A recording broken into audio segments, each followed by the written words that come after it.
자, 오늘 말씀은 어둠을 이기는 빛이라는 이름으로 우리 요한복음 1장에서 5장까지 볼 건데, 어둠은 여러분 빛과 싸우지 않습니다. 어둠이 있는 곳에 빛이 찾아가면 어둠은 물러가고 빛이 이기게 돼 있지만, 빛이 있는 곳에 어둠이 흘러간다고 해서 이 빛이 없어지거나 지지 않아요.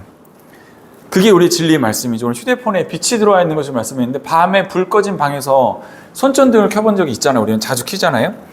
아무리 짙은 어둠이라도 해도 빛이 오면 어둠은 없어집니다. 근데 아무리 빛이 밝다고 해서 거기에 어둠이 찾아갈 수 있느냐? 아니에요. 빛이 사라지면 어둠이 생기는 거지, 빛이 있는 곳에 어둠이 찾아간다고 해서 빛이 없어지진 않습니다. 이게 빛의 속성이에요. 자, 오늘 말씀을 보니까 이렇게 되어 있습니다. 태초에 말씀이 계시니라. 근데 이 빛으로 오신 예수님에 대해서 우리 한번 봐볼게요. 태초에 말씀이 계셨는데 이 말씀은 곧 하나님이시라 라고 되어 있어요. 여기에 말씀은 요한복음에서 우리가 예수님을 의미합니다. 그분은 나중에 생긴 존재가 아니에요. 2000년 전에 이 땅에 내려오셔서 그냥 그때 생긴 분이 아니라 태초부터 계셨던 분이고, 태초에 말씀의 빛으로 계셨더라 라는 창조주이시다라는 겁니다. 그러면 태초에 하나님이 계셨고 말씀이신 예수님이 계셨어요. 그럼 태초에 무슨 일이 있었죠? 태초에 하나님이 천지를 창조하셨느니라 라고 하셨을 때 거기에는 모두 있었다는 얘기예요. 예수님도 같이 있었다는 얘기예요. 예수님께서 태초에 계셨고 태초에 계신 예수님은 말씀이셨다라는 거예요. 오늘도 요한복음 1장 3절에 보니까 만물이 그로 말미암아 지은 바 되었다라고 되어 있습니다. 하나님께서 우리를 지으신 바 되었다라는 우리가 잘 알고 있지만, 예수님께서도 그 사역에 동참하셔서 예수님도 우리를 지으신 분이다라는 거예요. 말씀으로 우리를 지으셨던 그 말씀이 바로 예수님이셨습니다. 온 세상 모든 만물이 예수님으로부터 지어졌고, 주 하나님과 같이 예수님이 지어졌고, 그 일이 있을 때 우리도 그의 지은 바 되은 사람들이다라는 거예요. 이게 지으신 주체로서의 하나님과 예수님에 대해서 말하는 것 같지만 결국은 그건 우리의 정체성에 대해서 이야기를 하는 겁니다.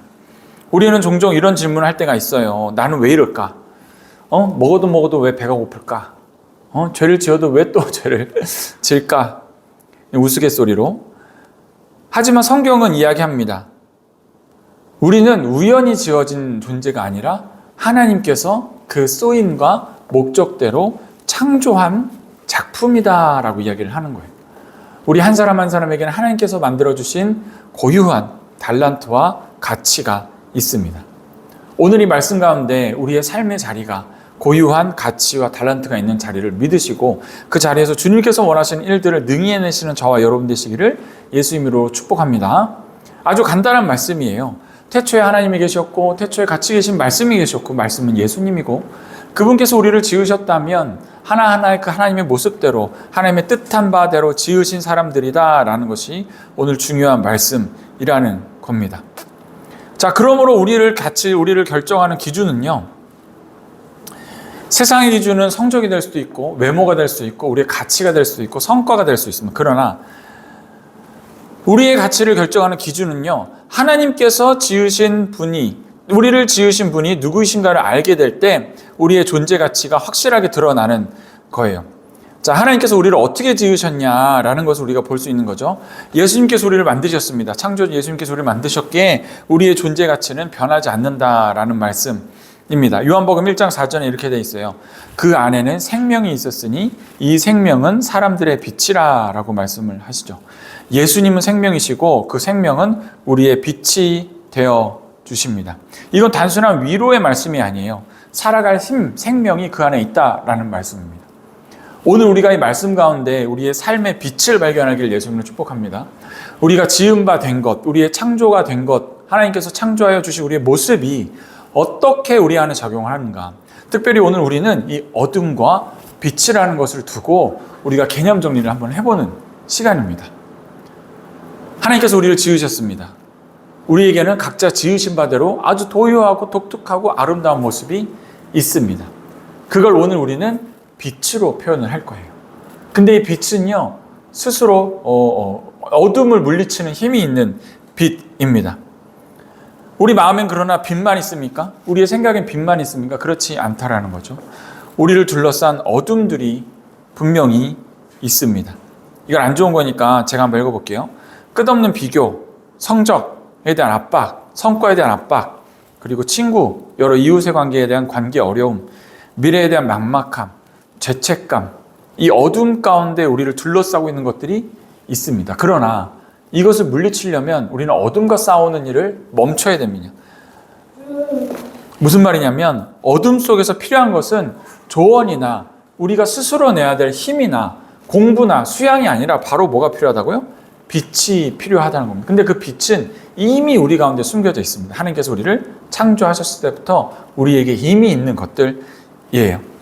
여러분, 빛이 어둠에 비치면요, 어둠이 깨닫지 못합니다. 어둠은 빛을 알지 못해요. 이 빛 요한복음 1장 5절로 이제 마지막에 되는데 봐봐요. 창조되어진 것, 그리고 그 안에 우리는 빛이 있습니다. 그리고 그거를 우리가 제대로 살지 못했던 것, 주님께서 이 빛으로 오신 것을 제대로 우리 마음에 살지 못했던 것이 있죠. 그리고 어둠은 우리를 사로잡고 있는 모습들이 있다라는 거예요. 근데 여기 보니까 1장 5절에 빛이 어둠에 비쳤는데요, 어둠이 깨닫지 못하였더라라고 이야기를 하는 게 의미가 뭐냐면, 세상의 어둠은 예수님 이 빛을 분석하거나 정복할 수가 없습니다. 아까 처음에 말씀드렸던 것처럼 빛이 있으면요, 어둠이 와도 빛이 정복당하지 못해요. 그러나 우리가 어둠이 있는 곳에 이 빛이 비치면 예수님이죠. 그리고 예수님은 말씀이죠. 이 말씀이 우리의 어둠 가운데 비추면 어둠은 정복됩니다. 그리고 이 어둠은 이길 수 없습니다. 승리가 불가능합니다. 부활로 빛이 승리했음을 증명하신 예수님의 사역이 있죠. 자, 어떻게 그러면 빛을 켤 것인가? 우리는 어둠이 있을 때, 어둠에 사로잡혀 있을 때, 이 안 좋은 에너지, 안 좋은 생각, 안 좋은 마음 가운데 갇혀 있을 때 우리는 그것을 두고 물러가게 해주시옵소서, 없애주시옵소서라고 기도할 때가 있습니다. 근데 그것은요, 더욱더 어둠에 집중하는 거고 더욱더 불편함과 불안함과 어려움과 공포에 집중하게 되는 것이에요. 그때는 우리 뭘 해야 되냐면, 단순히 우리가 어두운 방에, 이렇게 한번 생각을 해보죠. 어두운 방에 빛이 있게 하려면 우리가 어떻게 해야 됩니까? 어둠을 보고 어둠아 물러가라, 어둠아 가라, 어둠아 씻겨져라, 이렇게 얘기하면 되나요? 그렇지 않아요. 그냥 이 스위치를 ON 하면 됩니다.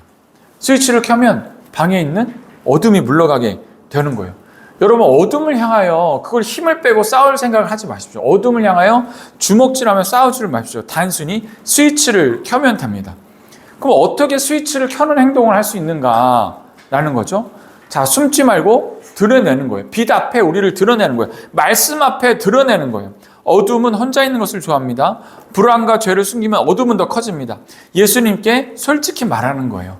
다윗이 아둘람 굴에 갇혀 있을 때 그의 인생은 정말 어둠과 같았습니다. 다 끝난 것 같았어요. 사울로부터 추격당해오는 그 추격과 그 마음의 쪼임과 불안함과 공포 가운데 있었어요. 근데 그 다윗이 그 자리를 이겨냈던 승리의 비결은 뭐냐면요, 주님, 내 오른편, 비어있는 오른편을 보시옵소서라고 이야기해요. 이게 얼마나 지혜로운 것이냐면, 자기가 있는 어둠의 상황, 이걸 물리쳐 주시옵소서. 자기의 대적을 향하여, 자기를 괴롭히는 그 어둠의 주체를 향하여 주님, 그를 물리쳐 주시옵소서. 그를 상하게 해 주시옵소서. 그를 물리쳐 주시옵소서라고 그 어둠에 집중한 것이 아니라, 주님, 나의 오른쪽이 비어 있습니다 라고 주님 앞에 자기의 빈 곳을 내어 보였다는 거예요. 이 히브리 문화 안에서, 이 유대 문화 안에서 오른쪽이라는 것은 자신의 도움이 오는 곳, 자신의 의존, 자신의 의지, 자기가 의지할 곳이라는 곳이 있거든요. 근데 그곳이 비었습니다 라고 주님 앞에 고백한 거예요. 그랬더니 그 오른편에, 다윗의 오른편에 주님께서 좌정하여 주시고 그의 의존이 되어 주시고 의지가 되어 주셨다라는 겁니다. 이게 어두운 방에 불을 켜는 첫 번째 비결입니다. 주님, 나의 도움이 있어야 할 이곳에 아무것도 없습니다. 내가 이곳에 나의 마음과 생각을 두었었습니다. 그런데 이것이 이제 다 비어버렸습니다. 주님, 이곳에 좌정하여 주시옵소서. 나의 도움에 필요한 이곳에 주님께서 임재하여 주시옵소서. 주님, 나의 어둠이 있는 곳에 주님 빛으로 임하여 주시옵소서라고 우리가 그 자리를 내어놓는 거예요. 오늘 설교는 조금 학생에게 집중되어 있습니다.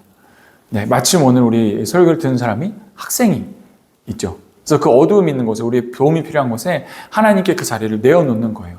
주님, 이곳이 비어 있습니다. 하나님 도움이 필요합니다. 그리고 우리가 하루 5분이라도 빛 앞에 서는 우리 행동이 필요합니다. 말씀은 읽기는 공부 시간이 아니라 빛을 쬐는 시간이 우리가 생각해야 돼요. 말씀, 예수님, 빛. 이 빛이 우리를 사로잡게 하는 거예요. 어둠이 물러가게 하는 거예요. 그게 바로 말씀이라는 겁니다. 거창하지 않더라도 한 구절이라도 읽고 내 마음에 비치는 이 일을 하기를 예수님으로 축복합니다. 빛에 노출된 사람은요, 점점 밝아집니다. 그러나 이 어둠에 사로잡혀 있는 사람, 인생의 고난과 힘듦과 찌듦에 항상 붙잡혀 있는 사람은 어두운 쪽으로 가게 돼 있는 거예요. 빛을 볼 수가 없는 겁니다. 그래서 날마다 마음에 어둠이 들어오게 되고 어둠이 차오게 되고 그 어둠이 딴 사람에게 전염이 되는 일이 일어나게 되는 겁니다. 자, 세 번째는 우리가 말 습관을 바꾸기를 바랍니다. 어둠의 언어는요, 난 안 돼. 망했어. 안 될 거야. 그냥 뭘 하기도 전에 부정적인 이야기를 해요. 하지도 않았는데 안 한 것처럼 이야기해요. 하기도 전에 망한 것처럼 얘기해요. 가보지도 않았는데 거기가 문 닫았을 것처럼 이야기하는 그 부정적인 말들. 이것이 바로 어둠의 언어거든요. 어둠의 습관이고. 근데 긍정적인 사람은 한번 해보자. 해봐야지. 될 거야. 하나님께서 함께 하시니까. 하나님께서 우리와 함께 하시니. 하나님께서 나에게 약속해 주신 것이 있어. 그렇게 약속하고 도전하고 나아가는 삶의 모습이 바로 빛의 언어를 가지고 있는 것입니다. 주님 말씀에서 우리를 축복하여 주신 것을 우리가 믿고 나가는 것. 내 안에 생명이 있음을 날마다 고백하는 것. 내 안에 주님께서 주신 가능성이 날마다 있음을 고백하는 것. 주님께 주신 은혜가 충만함에도 그 충만한 은혜 가운데 힘들어, 못해, 안 해 이렇게 얘기하는 것은 정말 어둠의 길로만 가는 말습관인 거죠. 그런 사람이랑은 더 이상 살 수가 없습니다. 난 하나님의 작품이시고 하나님께서 주신 은혜가 있는데 몇 배의 지금 결실들이 얻어지고 있는데 그 안에서 감사하지 못하고 안 될 거야, 힘들어, 못할 거야, 더 이상 못할 거라고 이야기하는 어둠의 언어들은 우리가 더 이상 습관 삼지 말아야 된다 하는 것입니다. 여러분, 예수님은 우리를 만드신 창조주이십니다. 말씀으로 우리를 지으셨어요. 그리고 이 말씀이 예수님이 되셨고 예수님이 우리 마음에 계십니다.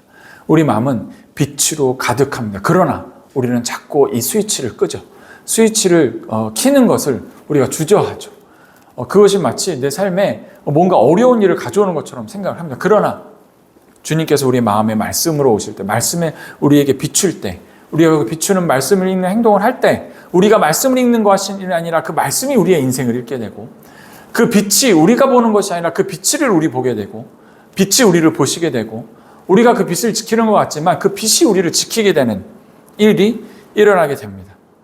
우리의 삶에, 우리의 공동체에, 우리의 인생에 생명의 빛 대신 예수님은 뭐라고요? 말씀이시라라고 말씀을 하십니다. 태초부터 계셨던 그 말씀, 어디 가지 않으셨습니다. 그러나 우리는 그것이 마치 없는 것처럼 살아가고 있을 때가 있죠. 날마다 조금이라도 말씀 앞에 우리를 비치움으로 우리가 날마다 빛으로 물들어가는 저와 여러분 되시기를 예수님 이름으로 축복합니다. 자, 기도하겠습니다. 할렐루야. 하나님 감사합니다. 오늘도 빛이신 예수님을 우리가 배웁니다. 우리의 삶이 어둠으로 가득 찬 것 같지만 우리 예수님께서 날마다 빛으로 비춰주시는 은혜의 길이 있는 줄 믿습니다. 그러나 같이 살아가는 사람들이 모두 예수님의 빛을 가지고 살면 너무나 좋겠지만 아직도 어둠 가운데 갇혀 어둠의 언어를 이야기하고 어둠의 정서로 이야기를 하고 어둠의 기대함으로 어둠의 믿음으로 살아가는 이 마음을 주님께서 빛으로 물들여 주시옵소서. 그러기 위해선 본인 스스로가 주님 앞에 말씀 앞에 자신을 비추어야 할 텐데 그 말씀을 비추는 자리까지 주님 인도하여 주시고 이끌어 주시옵소서. 그리하여 그 안 좋은 영향력이 곳곳으로 퍼지지 않게 하여 주시고 아버지 그가 살아나고 그 또한 사람을 살리는 사람이 될 수 있도록 주님 인도하여 주시옵소서. 말씀이신 예수님이 우리에게, 우리 가정에, 우리 교회에, 우리 공동체에 충만하게 하여 주시옵소서. 감사드리며 주님께 소망을 두며 예수님 이름으로 기도드립니다. 아멘.